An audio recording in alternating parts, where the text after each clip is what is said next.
Personal experience share गर्छु है। म यहाँ नेपालबाट क्यानाडा आउने बेला चाहिँ धेरैजनासँग चाहिँ यतिकै अब यहाँ क्यानाडा बसेको मान्छेहरूसँग सोध्थेँ कस्तो छ के कस्तो छ त्यहाँ होइन, काम पाउनु कतिको गाह्रो छ, बस्न कस्तो छ होइन।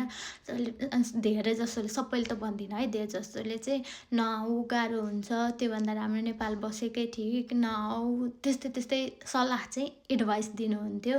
बट म चाहिँ के भन्छु भन्दा गाह्रो त गाह्रो छ है, आउन त गाह्रो छ, but if you can manage your thing, तिमीले चाहिँ तपाईँले चाहिँ आफ्नो सबै काम आफै गर्न सक्छु जस्तो फिल हुन्छ। इफ यु से लाइक म खाना पकाउन सक्छु, म आफ्नो भाँडा, सम पिपल कस्तो हुन्छ भन्दा म केटा छु केटी छु, म त खाना पकाउन आउँदैन, चम्चा उमाल्न बाहेक केही गर्न आउँदैन भने त नआएको ठिक्का है।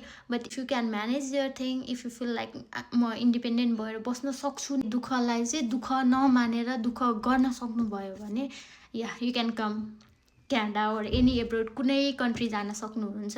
त्यस्तो पर्सपेक्टिभ छ भने चाहिँ म चाहिँ त्यसरी भन्छु है। गाह्रो चाहिँ सबै ठाउँ छ, नेपालमा पनि गाह्रो छ, इन्डियामा पनि गाह्रो छ, क्यानाडामा पनि गाह्रो छ, अस्ट्रेलियामा पनि गाह्रो छ, युएसमा पनि गाह्रो छ, सबै ठाउँ गाह्रो हुन्छ। बट तपाईँको माइन्डसेट, तपाईँको पर्सपेक्टिभ कस्तो छ भने त्योमा चाहिँ डिपेन्ड पर्छ।